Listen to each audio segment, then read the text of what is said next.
Hello students, कैसे हो सभी लोग। This is friend Sachin Prajapat और आज की वीडियो के अंदर हम बात करने वाले हैं यार हमारे जेई बीआर मैथमेटिक्स के नेक्स्ट टॉपिक के बारे में, जो हमारा यार डिफरेंशियल कैलकुलस। जैसे कि यार हम पहले इंटीग्रल कैलकुलस और हमारे पास मैट्रिक्स एंड डिटरमिनेंट्स और उसके अलावा और भी चैप्टर्स है, 7 से 8 चैप्टर्स पहले डिटेल में बात की थी और उसके अलावा और भी अभी 2-3 चैप्टर्स को खत्म कर चुके हैं, कंप्लीट कर चुके हैं। मतलब मैंने आपको उनसे रिलेटेड जितना भी मटेरियल हो सकता है वो प्रोवाइड करने की कोशिश की थी। इसी वीडियो में आज वीडियो में बात करते हैं डिफरेंशियल कैलकुलस के बारे में। इसके अंदर हमारे पास कुछ बहुत सारे चैप्टर्स हैं, जो कि कुछ 11th के चैप्टर्स हैं और कुछ 12th के चैप्टर्स हैं। जैसे फॉर एग्जांपल हमारे पास आता है लिमिट्स इसके अंदर आता है, क्वांटिटी एंड डिफरेंशियबिलिटी, ये सब चीज हमारे पास 11th क्लास का टॉपिक है। और नेक्स्ट बात करते हैं हमारे पास मेथड ऑफ डिफरेंशिएशन और एप्लीकेशन ऑफ डिफरेंशिएशन। एप्लीकेशन के अंदर हमारे पास इसको बोलते हैं एओडी, ठीक है। इसके अंदर 3 टॉपिक आते हैं। इसके अंदर वैसे तो 5 टॉपिक है, पर लेकिन 3 ज्यादा इंपॉर्टेंट है। कौन कौन से? मोनोटोनिसिटी यानी इंक्रीजिंग और डिक्रीजिंग फंक्शंस, उसके बाद मैक्सिमम मिनिमा और उसके बाद टेंजेंट एंड नॉर्मल्स। हर एक चैप्टर्स को थोड़ा सा एक इंपॉर्टेंट टॉपिक के बारे में बात करता हूँ, कौन कौन से टॉपिक ज्यादा इंपॉर्टेंट है और कहां से क्वेश्चन आना पॉसिबिलिटी ज्यादा दिखाई देती है, ठीक है। हर वीडियो की तरह मैंने आपको इस वीडियो के डिस्क्रिप्शन के अंदर भी सबसे पहले 3 पीडीएफ दिए। मतलब पहली पीडीएफ आपको मिलेगी जिसके अंदर आपको मिलेगी इन सभी चैप्टर से related short notes plus formula, जो कि आपको हर वीडियो में मिलता है, ताकि यार आपके क्विक रिवीजन चीजों का कर सको। उम्मीद करता हूँ आपके अब तक तो सब चीजों का एक रिवीजन कंप्लीट होने में आया होगा। बेसिक कॉन्सेप्ट, थ्योरी वगैरह जो भी आप जहां से पढ़ रहे हो, एनसीईआरटी बुक पढ़ रहे हो, सबसे बेस्ट जो कि मैंने आपको पहले बोला ही था, या फिर आप जो भी बुक आप पढ़ते हो 11th और 12th में पढ़ते आए थे, उस बुक से सब चीजों का रिवीजन कर लिया होगा अब तक आपने। जल्दी से कर लो, 31 जुलाई से पहले पहले सब रिवीजन निपटा लो पूरे होल कोर्स का, ताकि उसके बाद अगस्त के अंदर हम प्रीवियस ईयर क्वेश्चंस और वगैरह सब कुछ एक्स्ट्रा चीजों की बात करेंगे, ठीक है। उसके अलावा मैंने आपको नीचे पीडीएफ नंबर 2 दिए, उसके अंदर मैंने आपको प्रीवियस ईयर क्वेश्चंस दिए लास्ट 15 ईयर्स के, जो मैंने हर वीडियो के अंदर देता रहा हूं आपको लास्ट 15 ईयर्स के प्रीवियस ईयर क्वेश्चन, जो मैंने आपको नीचे दिया 2nd नंबर पीडीएफ में। और 3rd पीडीएफ आपको मिलेगी जहां पर मैंने आपको दिए कुछ और एक्स्ट्रा क्वेश्चंस, ताकि आप थोड़ा सा सब कुछ करने के बाद अगर आपको और इच्छा होती तो वो कुछ एक्स्ट्रा क्वेश्चंस कर सकते हो। उनका लेवल थोड़ा सा ऊपर है, जो कि मैंने आपको बोला ही था कि थोड़ा सा ऊपर लेवल है जेई के। मतलब उनको कर लोगे तो समझ लेना कि आप सब कुछ कर सकते हो, ठीक है। पर लेकिन वहां तक पहुंचने के लिए आपको थोड़ा सा पूरा बेसिक सब कुछ क्लियर करना पड़ेगा। कुछ इजी क्वेश्चन से स्टार्ट करना पड़ेगा अगर आपने स्टार्ट नहीं किया है डिफरेंशियल कैलकुलस तो, और उसके बाद धीरे धीरे आगे बढ़ना होगा, ठीक है। शुरुआत करते सबसे पहले सुनो। नेक्स्ट सबसे पहले जो मेरे साथ है वो है लिमिट्स। लिमिट्स के अंदर यार ज्यादा चैप्टर हार्ड नहीं है, कुछ इनडिटरमिनेट फॉर्म्स होती है, ठीक है। कुछ 7 इनडिटरमिनेट फॉर्म्स होती है, जैसे 0/0, इंफिनिटी माइनस इंफिनिटी, या 0 into infinity, 1 to the infinity, ऐसा कुछ। तो ऐसे हमको चेक करना होता है कि भाई जो भी लिमिट उनको दे रही है क्वेश्चन के अंदर एफएक्स में, उसको पुट करके कि जो लिमिट में वो सेटिस्फाई कर रहा है नहीं कर रहा है, मतलब लिमिट हो रही है तो उसको सॉल्व करते हैं। चीजें आपको बताओ ज्यादा सॉल्व करना होता है, बस क्वेश्चन ज्यादा हार्ड नहीं आते लिमिट से क्वेश्चन, ठीक है। अगर बात करते हो ऐसे सिंपल कुछ नहीं करना होता, तो एलएचएल और आरएचएल, लेफ्ट हैंड लिमिट और राइट हैंड लिमिट चेक करना होता है हर चीज का, कि भी वो लेट से मेरे को बोला limit x tend to 0 fx, तो 0 माइनस और 0 प्लस पे मुझे चेक करना होगा, ठीक है। ऐसा कुछ करके इंडिटरमिनेट फॉर्म मैंने आपको बता ही दिया। इसके अंदर आता है कुछ यार फंडामेंटल थ्योरम्स, कुछ फंडामेंटल थ्योरम्स यानी कि कुछ प्रॉपर्टीज, इसको हम बोलते हैं बेसिक प्रॉपर्टी, कि अगर कुछ लिमिट के अंदर 2 फंक्शन होते हैं, लेट से fx और gx, तो इनके बीच में डिफरेंस कैसे सॉल्व होगा। अगर इनके बीच में सम की बात करूं तो कैसे होगा, इनका प्रोडक्ट, इनका क्वेश्चन वगैरह सब कुछ, ठीक है। इनकी प्रॉपर्टी सब कुछ बेसिक एनसीईआरटी में सब कुछ मिल जाएगा, या फिर कहीं भी आपको मिल जाएगा। अच्छा, एक और चीज यार, कि जिसको नहीं पता हो एनसीईआरटी बुक, जिसको नहीं कभी देखी हो, क्योंकि बहुत सारे स्टेट बोर्ड के स्टूडेंट्स है, तो मेरे पास कमेंट भी आया था। तो वैसे मैंने पिछली वीडियो के अंदर आपको बताया भी था कि एनसीईआरटी अगर आपको चाहिए तो आपके पास गूगल प्ले स्टोर पे जाना और एनसीईआरटी सर्च कर लेना, class 12th NCERT, class 11th NCERT. Google play store के ऊपर पूरे ऐप है जहां पर पूरे एनसीईआरटी ऊपर बेस्ड है, मतलब उस ऐप के अंदर ओनली एनसीईआरटी है, सब कुछ सॉल्यूशन के साथ भी आपको मिल जाएगा, पूरी बुक आपको मिल जाएगी एनसीईआरटी की, ठीक है। एनसीईआरटी वहां से जरूर पढ़ सकते हो अगर आपके पास नहीं है एनसीईआरटी बुक, या जो भी आप अदर बुक पढ़ते हो, यहाँ से थ्योरी वगैरह जो भी पढ़ते हो, सब चीजें जल्दी कंप्लीट कर लो, बेसिक से खत्म करो जल्दी बेसिक को, और साथ साथ में जितने भी क्वेश्चन है एक्सरसाइज के क्वेश्चन, एनसीईआरटी क्वेश्चन, वो क्वेश्चन करने के बाद प्रीवियस क्वेश्चन के ऊपर आना है, ठीक है। नेक्स्ट चलते हैं, इसके अंदर कुछ और आता है, जिससे अलग अलग तरह के कुछ मेथड होते हैं, जैसे फॉर एग्जांपल फैक्टराइजेशन मेथड और रेशनलाइजेशन मेथड, लिमिट्स को सॉल्व करने के, ठीक है। ये सब आपको जब क्वेश्चन प्रैक्टिस करोगे तो आपको पता चलता रहेगा कि कौन कौन से मेथड कहाँ अप्लाई करने होते हैं, ठीक है। जैसे फॉर एग्जाम्पल बात करूं तो कभी अंडर रूट डिनोमिनेटर में रूट आ जाता है, तब उसको हम रेशनलाइजेशन मेथड यूज करते हैं, ठीक है। ऐसा कुछ।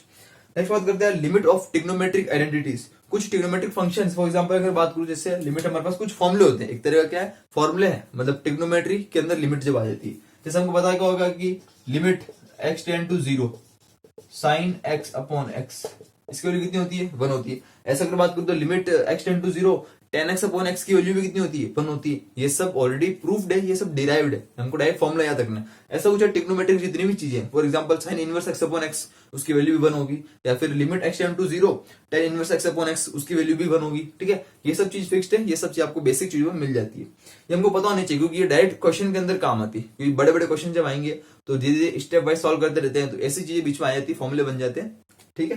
नेक्स्ट बात करते हैं limits of exponential function. Exponential का मतलब है कि जैसे फॉर एग्जांपल हमारे पास होता है जैसे limit x tend to 0 a की power x minus 1 upon x, इसके लिए कितनी होती है, इसके लिए होती है ln a, इसको बोलते हैं ln a। ln मतलब क्या है, लॉगरिथम वाला, ठीक है, ln a। ऐसा बात करते हो अगर मेरे पास ये आया था e की पावर x तो उसके लिए कितनी होती है मेरे पास, 1 होती है, ठीक है। यहाँ तक क्लियर है। तो e की power x minus 1 upon x x tend to 0 कितनी होती है, 1 होती है। ये सब चीज कुछ फिक्स है, ये थोड़ा सा याद होनी चाहिए, कोई कहीं पे ऐसी सिचुएशन बन जाती है किसी क्वेश्चन में तो डायरेक्ट ये वैल्यूज पता होनी चाहिए, क्लियर है। यहाँ तक उसके बाद बात करते हैं वापस कुछ इसमें ऐसा ही कुछ है, इसमें क्लास आता है कि लिमिट यूजिंग सीरीज एक्सपांशन। मतलब आपको पता होगा बहुत सारी सीरीज हमारे फिक्स होती है, जैसे sin x की कुछ सीरीज होती है, cos x की सीरीज होती है, tan x की सीरीज होती है, ठीक है। लिमिट्स के अंदर सीरीज फिक्स होती है, तो ये चीज आपको पता होनी चाहिए सीरीज किसकी क्या होती है, ताकि कहीं भी डायरेक्ट सीरीज वाले क्वेश्चन आए तो हम कर सके। ये सब आपको एनसीईआरटी मिल जाएगा, अगर नहीं तो मैंने आपको नीचे जो बोला ही था पीडीएफ नंबर 1 के अंदर फॉर्मूला शॉर्ट नोट सब कुछ दे रखा होगा, सब कुछ दे रखा है, बिल्कुल बेसिक चीजें सब कुछ दे रखा है, जो मैंने आपको हर वीडियो के अंदर नीचे पीडीएफ प्रोवाइड करता हूँ पीडीएफ नंबर 1 के अंदर, ठीक है। तो एक क्विक रिवीजन आपको उससे हो जाएगा, सब कुछ मिल जाएगा पूरे जे लेवल तक का। नेक्स्ट बात करते हैं कंटिन्यूटी एंड डिफरेंशिएबिलिटी। देखो ये दोनों ऐसे चैप्टर है जहां पर आप एनसीईआरटी जितना हो सके प्रैक्टिस करो, एनसीईआरटी के जितने भी एक्सेस के क्वेश्चंस है, सॉल्व एग्जांपल सब कुछ, क्योंकि यहाँ से जो क्वेश्चंस आते हैं ना वो अधिकतर कौन से आते हैं, एफएक्स वाले आते हैं। एफएक्स यानी कितना होगा, अगर देखो लास्ट ईयर क्वेश्चंस भी मैंने जो नीचे पीडीएफ दिए पीडीएफ नंबर 2 उसके अंदर मैंने लास्ट ईयर क्वेश्चंस दिए 15 ईयर्स के, वहां पर अगर ध्यान देना तो अधिकतर क्वेश्चंस किसके हैं, एफएक्स फंक्शन वाले जैसे ही क्वेश्चन है। मतलब एफएक्स से मतलब क्या होता है, जैसे इसके अंदर किस टाइप क्वेश्चन बनते हैं, जैसे ऐसा आपको बोलता है ना कि लेट एफएक्स, क्वेश्चन बोलता है कि let F X is equal to, इसमें बोल दिया कुछ ax x less than equal to 2, x जब लेस देन इक्वल टू 2 होगा तब ax होगा, या फिर यहाँ दे दिया ax square plus bx plus c x greater than 2, ठीक है, ऐसा कुछ दे दिया। और बोला कि ये फंक्शन क्या है, डिफरेंशिएबल है, कहां पर, x इक्वल टू 2 के ऊपर। आपने बोला कि भी उसने बोला कि function is differentiable at x is equal to 2, और बोला कि आपको ये कुछ दोनों फंक्शन दे दिया ऐसा कुछ करके, तो कुछ नहीं करना, आपको एफ को डिफरेंशिएट करना है, dy बाई dx निकालना है एफ का, इसके अंदर और इसके अंदर दोनों को इक्वेट कर देना है। उसके बाद उसने बोला कि find the value of a and b, ऐसा कुछ करके जो भी कुछ बोलता है। फॉर एग्जांपल अगले आप क्वेश्चन बता रहा हूँ, अधिकतर क्वेश्चन कॉन्टिन्यूटी एंड डिफरेंशिएबिलिटी से ये वाले क्वेश्चन ही आते हैं, और क्वेश्चन ये वाले ही बन सकते हैं इसके अंदर, और कोई क्वेश्चन बन नहीं सकता। तो भी फंक्शन दिया होता है, उसने अगर कंटिन्यूस बोला है तो डायरेक्ट लिमिट लगा दो, और अगर बोला डिफरेंशिएबल तो उसको डिफरेंशिएट करो और लिमिट लगा दो, सॉल्व कर दो, ठीक है। मतलब इन दोनों का मिला के ही तीनों को क्वेश्चन बन जाते हैं, क्लियर, सब आपको मिल जाएगा। क्वेश्चन बस प्रैक्टिस करते रहो ध्यान से, ये सब चीज हो जाएगी, ठीक है। जितना ज्यादा प्रैक्टिस करेंगे तभी होगा। बस बहुत सारे स्टूडेंट ऐसे होते हैं क्वेश्चन देखकर डर जाते हैं, उनको पता नहीं चलता क्या करना है, शुरुआत कहां से करें। भाई क्वेश्चन होते बहुत ईजी है, प्रैक्टिस करो बस ढंग से, हर चीज होगी, बस हो जाएगा, ठीक है। अपने आप को कॉन्फिडेंस रखो। नेक्स्ट बात करते हैं क्वांटिटेटिव एंड डिफरेंशिएबिलिटी के अंदर वापस थोड़ा ध्यान रखना कि right hand derivative, left hand derivative वगैरह सब कुछ इसमें आया था डिफरेंशिएबिलिटी के अंदर, ठीक है। इसके अंदर ज्यादा कुछ हार्ड है नहीं, ज्यादा बस प्रैक्टिस करो और खत्म करो, ठीक है। सोचो मत ज्यादा, सोचते रहेंगे तो ज्यादा हार्ड हो जाएगा। नेक्स्ट बात करते हैं मेथड ऑफ डिफरेंशिएशन, यानी कि 12th क्लास का जो टॉपिक है डिफरेंशिएशन या फिर मेथड ऑफ डिफरेंशिएशन। इसके अंदर हम जानते हैं कि हमने 12th के अंदर डिफरेंशिएशन पूरा पढ़ा है। सबसे पहले क्या आता है, चेन रूल आता है। चेन रूल क्या होता है, फिर आता है कुछ प्रोडक्ट रूल, मतलब इसके अंदर अलग चीजें प्रोडक्ट होती है। dy बाई dx के अंदर कैसे करते हैं, double differentiation, single derivative, double derivative, d2 upon dx square, या फिर 3 बार डेरिवेटिव करते हैं, 4 बार करते हैं, मतलब जितनी बार भी करते जाओ, ठीक है, ऐसा कुछ करके आता है। तो इस मेथड ऑफ डिफरेंशिएशन अलग अलग तरह के सॉल्यूशन होते हैं। जैसे फॉर एग्जांपल मैंने बात की थी, एक आता है हमारे पास वो टी वाला आता है, जैसे dx by dt, dy by dt, मतलब t की फॉर्म में फंक्शन दिया होता है, उनको डिवाइड कर देते हो, फिर dy बाई dx निकल कर आ जाता है, ठीक है, ऐसा कुछ करके। उसका टॉपिक का नाम भी आएगा, ऐसा कुछ, मतलब जो भी चीजें फॉर्मूले हैं, इसके जो भी फॉर्मूले आते हैं। जैसे फॉर एग्जांपल मैंने बात की थी इंटीग्रल कैलकुलस के अंदर कुछ फॉर्मूले थे, जैसे इंटीग्रेशन साइन एक्स का कितना होता है, minus cos x, integration cos x का कितना होता है, साइन एक्स। तो इसे बात करो तो डिफरेंशिएशन की बात करो तो integration of differentiation dy by dx of sine x कितना होता है, cos x, dy by dx of cos x कितना होता है, माइनस साइन एक्स। ऐसे तो जितने भी फॉर्मूले हैं, बोलने का मतलब क्या, जितने भी फॉर्मूले हैं और इंपॉर्टेंट कॉन्सेप्ट है, इंपॉर्टेंट पॉइंट है किसके, डिफरेंशिएशन की, वो सब याद होने चाहिए। जैसे आपको इंटीग्रेशन के याद थे, कंफ्यूज नहीं होना है, इंटीग्रेशन डिफरेंशिएशन जस्ट एक दूसरे का अपोजिट होते हैं, बस यहाँ पे एक चीज आपको पता होनी चाहिए, ठीक है। जैसे इसके अंदर आता है इनवर्स ट्रिग्नोमेट्रिक फंक्शंस के जितने भी फॉर्मूले हैं, फंक्शन के साथ साथ क्या आता है, इनवर्स ट्रिग्नोमेट्रिक फंक्शन। आपको पता होगा ट्रिग्नोमेट्री और इनवर्स ट्रिग्नोमेट्रिक फंक्शंस के अंदर कितनी आइडेंटिटीज है। अच्छा, एक और चीज, सबसे इंपॉर्टेंट चीज कि मैं आपको ना ट्रिग्नोमेट्री, इनवर्स ट्रिग्नोमेट्रिक फंक्शंस और वगैरह वगैरह जितने भी चैप्टर्स है, जितनी भी इसे थ्योरेटिकल है ना, जहां पर फॉर्मूले के बिना काम ही नहीं होता, मतलब फॉर्मूला ही सबसे बड़ी चीज है। मतलब सब चीजों के फॉर्मूले और जो भी चीजें है ना, इंपोर्टेंट फॉर्मूले फॉर्मूले ओनली। नोट्स तो मैं आपको हर वीडियो में दे रहा हूँ, इंपोर्टेंट फॉर्मूले जितने भी है सब पूरे सिलेबस के इंपोर्टेंट फॉर्मूले ओनली 11 और 12 मिलाकर, उसके ऊपर अलग वीडियो बना दूंगा जिसके अंदर सब इंपोर्टेंट फॉर्मूले की बात कर लेंगे हम लोग, ठीक है, पूरे फॉर्मूले इंपोर्टेंट फॉर्मूले के ऊपर, ठीक है। आपको बस एक वीडियो के नीचे कमेंट भी कर देना छोटा सा कि यहाँ भैया फॉर्मूले चाहिए वीडियो, ठीक है। वैसे तो वीडियो आ जाएगी आपके पास, पर लेकिन कमेंट कर देना, अच्छा लगता है। नेक्स्ट बात करते हैं वापस यार, कुछ ये तो कंप्लीट हुआ, ठीक है। इसके अंदर कुछ लॉगरिथम के भी कॉन्सेप्ट आते हैं। अच्छा, लॉग के अंदर मैंने आपको पहले बताया था, लॉग के अंदर कुछ फॉर्मुले होते हैं। लॉग के अंदर से लॉग के अंदर प्रोडक्ट आ गया, लॉग एक्स वाई तो क्या होगा, ठीक है, या फिर लॉग एक्स अपॉन वाई क्या होगा, सम के अंदर, डिफरेंस के अंदर। तो लॉगरिथम के थोड़े 4 से 5 फॉर्मुले, ज्यादा नहीं है, थोड़े याद कर लेना। उसका कॉन्सेप्ट कहीं भी लग जाता है लॉग का, ये यहाँ की बात नहीं, वो इंटीग्रेशन हो चाहे कहीं भी लग जाता है लॉगरिथम, ठीक है। नेक्स्ट बात करते हैं डिफरेंशिएशन के अंदर कुछ अलग अलग। हाँ, जो मैं आपको बोल रहा था ना कि वो टी वाला फंक्शन dx बाई dt और dy बाई dt, इसको हम बोलते हैं क्या चीज, पैरामेट्रिक फॉर्म। पैरामेट्रिक फॉर्म और डिफरेंशिएशन मतलब जब हमको फंक्शन x में ना देकर किसमें t में दिया होता है तो dx बाई dt कर देते हैं और dy बाई dt कर देते हैं और दोनों को आपस में डिवाइड कर देते हैं तो dy बाई dx आ जाता है, t कैंसिल हो जाता है, ठीक है, वही चीज। ऐसे वाले क्वेश्चन भी यहाँ पर अधिकतर दिखे जाते हैं, पूछे जाते हैं। नेक्स्ट बात करते हैं, इसके अंदर सब कुछ ये आपको बता चुका हूँ। उसके बाद आता है कुछ डिटरमिनेंट्स। अच्छा, एक को यहाँ पता है कि डिटरमिनेंट्स के अंदर डिफरेंशिएशन कैसे करना होता है। ये मैंने आपको जब अभी मैट्रिक्स और डिटरमिनेंट्स की वीडियो बनाई थी, उसका लिंक मैंने आपको नीचे दे रखा है, नहीं देखी जरूर जाकर देखना है। इसके अंदर मैट्रिक्स और डिटरमिनेंट्स के अंदर कैसे डिफरेंशिएट अप्लाई करते थे और कैसे इंटीग्रेशन अप्लाई करते थे, ठीक है, डिटरमिनेंट्स के अंदर। तो वो सब मैंने आपको उस समय बताया था सॉल्व करके, कैसे डिफरेंशिएशन डिटरमिनेंट्स अप्लाई करते हैं और कैसे इंटीग्रेशन भी उसके अंदर अप्लाई करते हैं। वहां से आपको सब कुछ मिल जाएगा। थोड़ा सा कॉन्सेप्ट है, चीजें बस कैसे पता करना, सॉल्व करनी है, मिल जाएगा। वैसे आपको ये सब चीज नीचे नोट्स में सब मिल जाएगा, जो मैं बोल रहा हूँ सब नीचे नोट्स में अवेलेबल है, ना टेंशन मत लो, ठीक है। एक को यार जो मेथड ऑफ डिफरेंशिएशन के अंदर इंपोर्टेंट टॉपिक है वो हमारे पास है कौन सा, रोल्स थ्योरम और Lagrange's mean value theorem. Rolle's theorem और लेग्रांजेस मीन वैल्यू थ्योरम भी बहुत ज्यादा इंपोर्टेंट टॉपिक है, क्योंकि इसमें क्या ना कुछ कंडीशंस होती है और डायरेक्ट क्वेश्चन पूछता है इसके ऊपर। जैसे आप लास्ट क्वेश्चन जो मैंने नीचे दिया उसमें देखना, उसके अंदर डायरेक्ट ये पूछेगा कि आपको कोई भी फंक्शन दे देगा और कोई भी आपको एक पॉइंट दे देगा, कोई भी इंटरवल दे देगा। उसने बोला कि इसके अंदर डायरेक्ट आप लेग्रांजेस मीन वैल्यू थ्योरम लगा दो या फिर रोल्स थ्योरम लगा दो। कंडीशन को पता होगा यार कि लेग्रांजेस मीन वैल्यू थ्योरम की कंडीशन क्या है, F dash C is equal to F B minus F upon B minus A. Function के अंदर जो पॉइंट दे रखा हो ए और बी वैल्यू पुट कर देना, सी को वैल्यू आ जाएगी, बस राइट वैल्यू पूछता है, कुछ नहीं करना है, फॉर्मुले में रखना है। दोनों थ्योरम का फॉर्मुला है, याद होना चाहिए आपको, ठीक है, बहुत इंपॉर्टेंट है, लास्ट क्वेश्चन बहुत आए हुए हैं इससे, क्लियर है।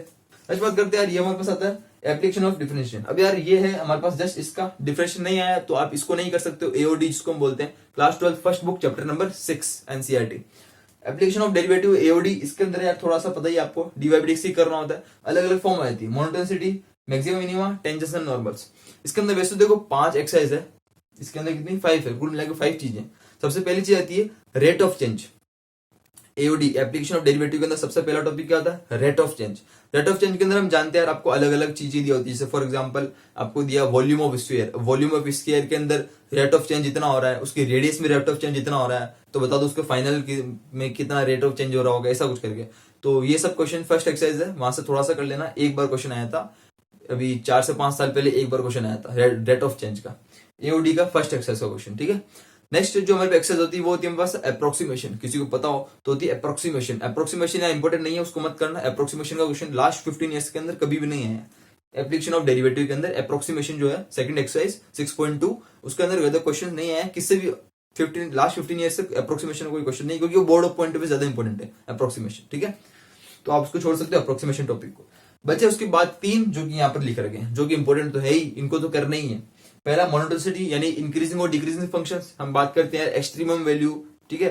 हम जो आपको 2 पॉइंट दिए होते हैं उसको डिफरेंशिएट करना होता है, मतलब काम करना सही में डिफरेंशिएट करना है, जो पॉइंट होता है उसको वैल्यू रख के क्वेश्चन के अकॉर्डिंग सॉल्व करना होता है, बस कुछ नहीं है। मोनोटोनिसिटी इंक्रीजिंग डिक्रीजिंग फंक्शंस, बस क्वेश्चन प्रैक्टिस करते रहो ना, जितना भी टाइप क्वेश्चन प्रैक्टिस करोगे चीजें क्लियर होती जाएगी बस।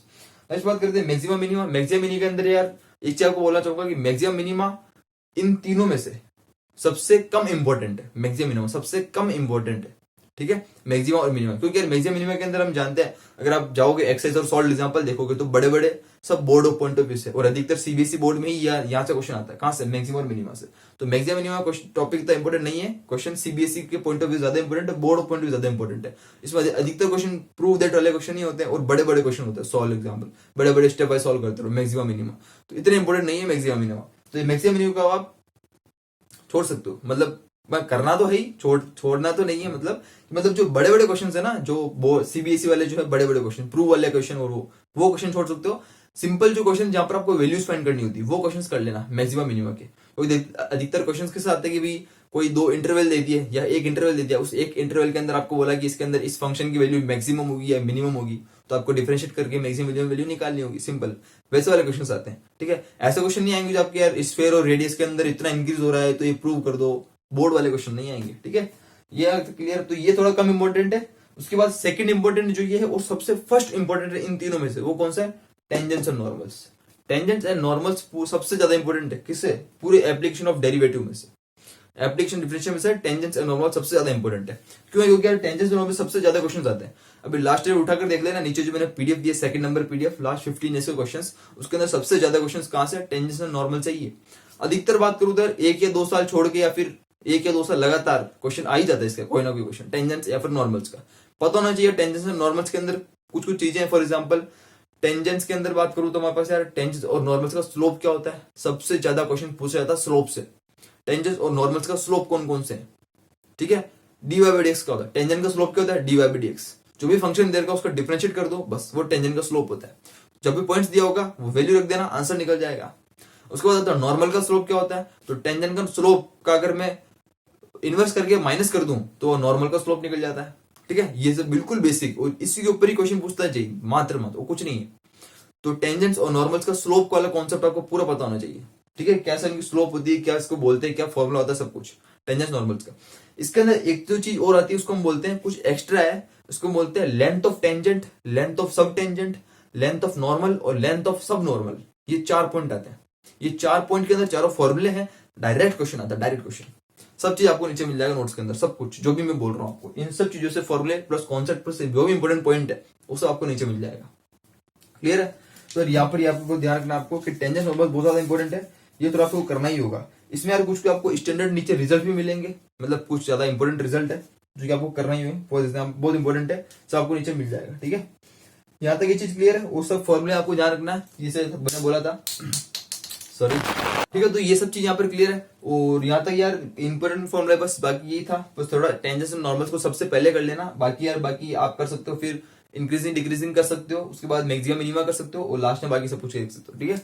और बाकी इंपॉर्टेंट तो ये है ही, थोड़ा मेथड और डिफरेंशिएशन का थोड़ा पहले कर लेना, उसके बाद आप इनको कर लेना, कंटिन्यू डिफरेंशिएबिलिटी, उसके बाद आप कर लेना लिमिट कर सकते हो, ठीक है। मतलब उल्टा चल लेना, उल्टा रिवर्स, पहले ये 12th के चैप्टर और उसके बाद 11th के चैप्टर, ठीक है। ऑर्डर ये रखना, पहले 11th के मत करना, 11th का करोगे तो आप पहले पागल हो जाओगे, क्योंकि ये क्वेश्चन से थोड़े अजीब से आते हैं।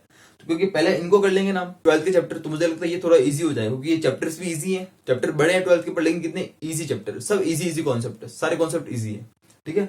तो पहले 12th के चैप्टर्स करना दोनों, उसके बाद हम इसके जाएंगे 11th के चैप्टर्स के ऊपर। पहले 11th के मत करना, पहले 12th के करना, ठीक है। यहाँ तक क्लियर है। उसके बाद हम बात करते हैं, बाकी तो ऐसा कुछ था नहीं, मैंने आपको उसके अलावा पेपर ये दिया है, उसके बाद पीडीएफ पूरी आपको नीचे दे रही इस पेपर की, जो हर बार की तरह मैं हैंड रिटन लिखता हूँ सारे जो भी चीजें हैं, लास्ट ईयर क्वेश्चंस, बाकी चीजें आने वाले भी हैंड रिटन कुछ देंगे, आपको प्रोवाइड करते रहेंगे। सो यार स्टूडेंट्स, इस वीडियो को इतना यार, नेक्स्ट वीडियो किसके ऊपर चाहिए जरूर कमेंट करके जरूर बताना है आपको, और जाओ जाकर लगा दो अपना पूरा जोर और फाड़ कर रख दो। मिलते अपने नेक्स्ट वीडियो में, तब तक के लिए गुड बाय, जय हिंद, वंदे मातरम।